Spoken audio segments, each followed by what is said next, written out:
যারা এই দেশের পরাজিত শক্তি, যারা এই দেশের দুর্নীতি কায়েম করেছিল, সেই ধরনের কোন সন্ত্রাস রাজত্ব ইনশাআল্লাহ চেষ্টা করেছি আমি ওই কথা করতে না পারে।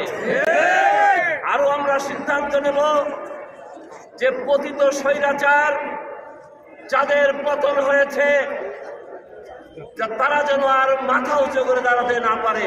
তারা এখনো দেশে ঘোরাফেরা করছে, এদের থেকে সজাগ সচেতন থাকতে হবে।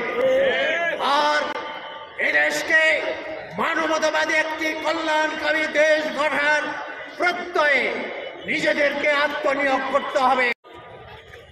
বাংলাদেশ মনে হয় আল্লাহ তাআলার স্পেশাল টার্গেটে আছে।